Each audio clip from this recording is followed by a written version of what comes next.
हर हर महादेव।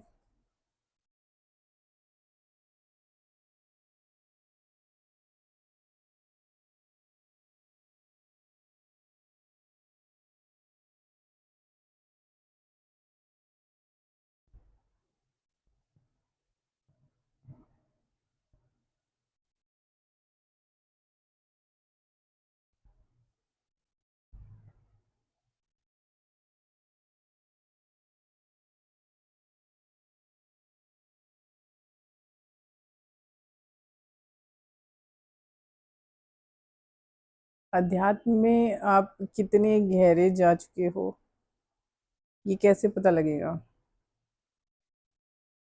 ये ऐसे पता लगता है जब जो आपकी यात्रा है,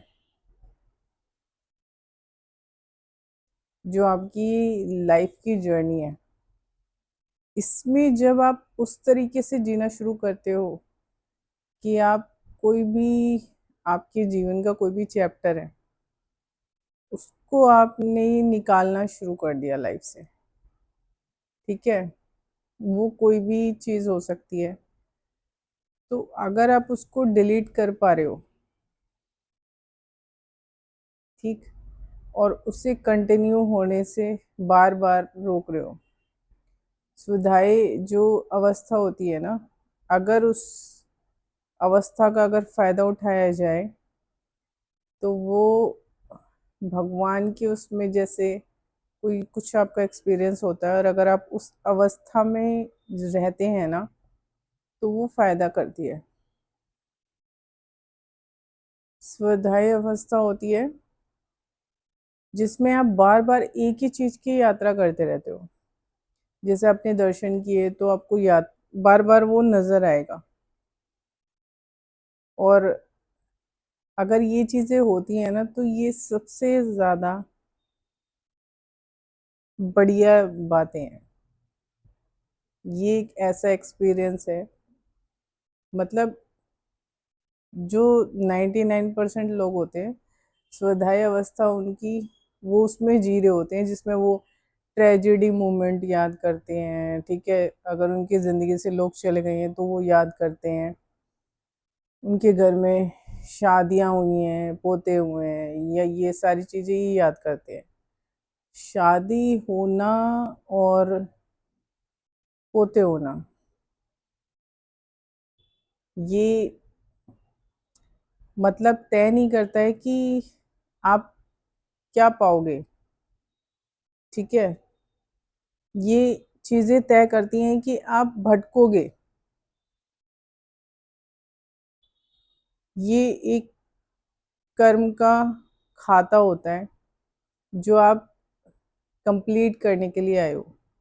अब आप सोचोगे कि आपकी शादी हो गई तो आप वो खाता कंप्लीट कर रहे हो और उसके बाद आपका क्लियर हो जाएगा। नहीं, ऐसा नहीं होता है। वो दोबारा चलेगा। ये तब डिसकंटिन्यू तब होता है जब जिस जन्म में आपकी शादी ना हो,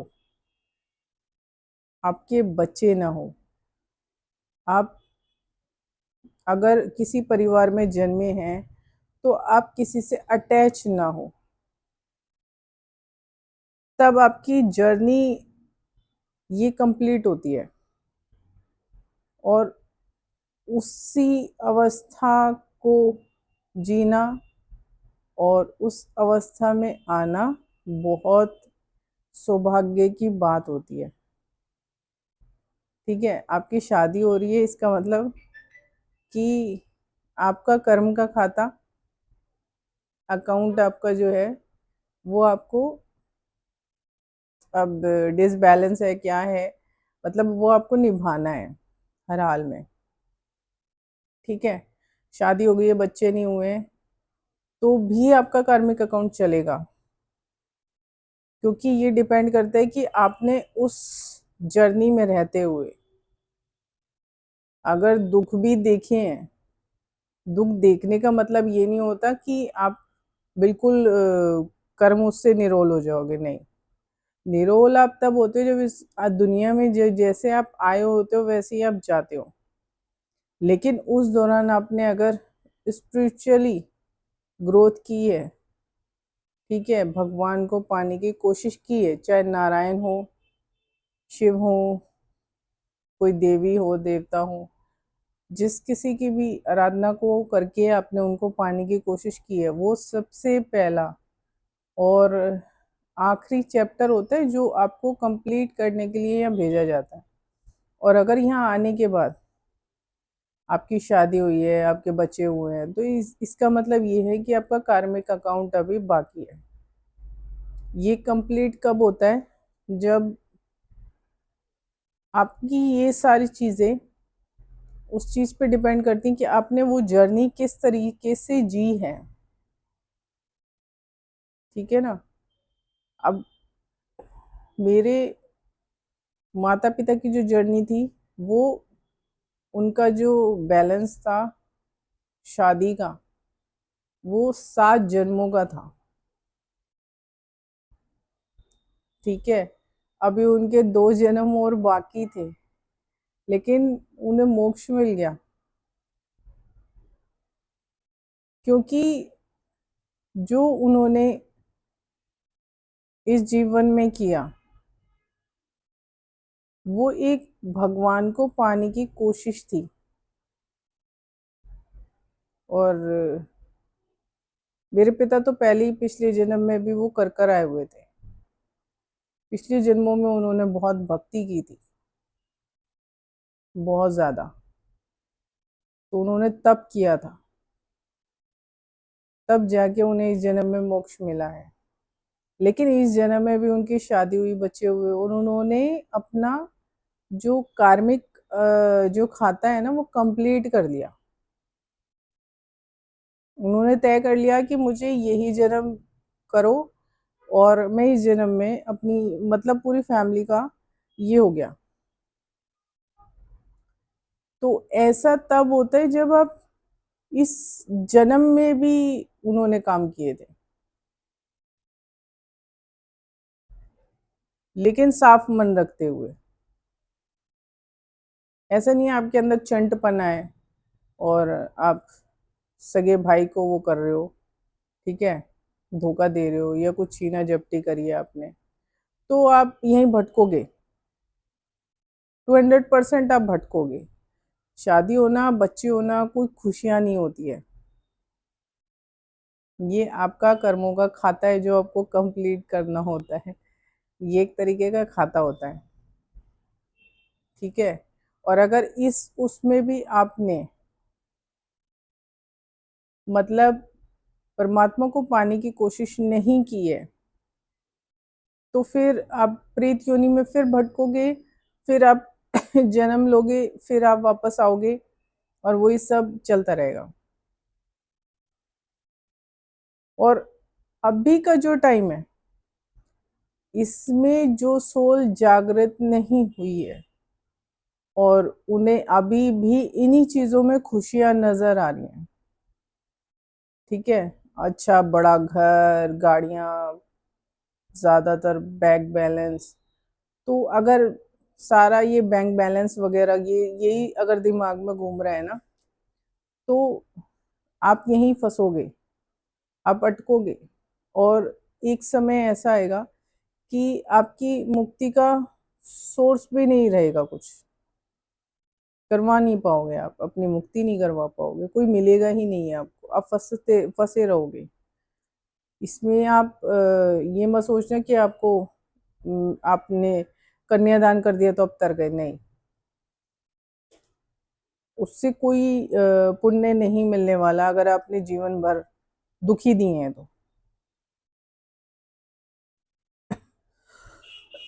लोगों का ज्यादातर आदत होती है, वो सोचते हैं कि थोड़ा बहुत आपने काम कर लिया, फिर उसके बाद आपने कन्यादान कर दिया, तो आपका मतलब वो हो जाएगा, पुण्य फल की प्राप्ति हो जाएगी। नहीं, ऐसा नहीं होता है।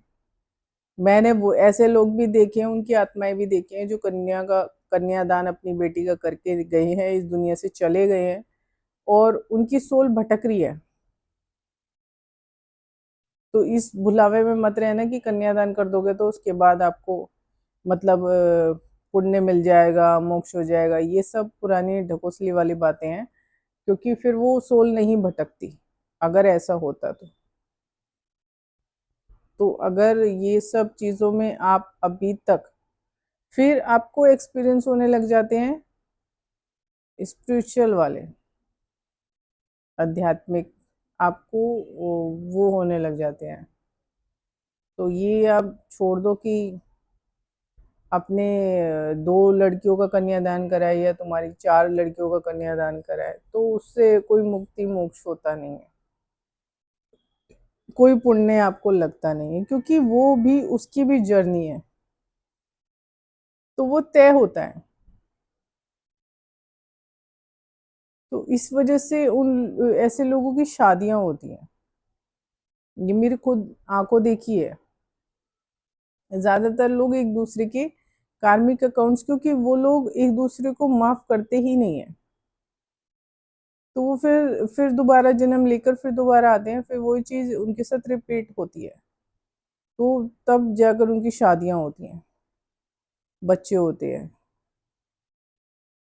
और मुक्ति मोक्ष तो भूल ही जाओ, ये सब होता ही नहीं है।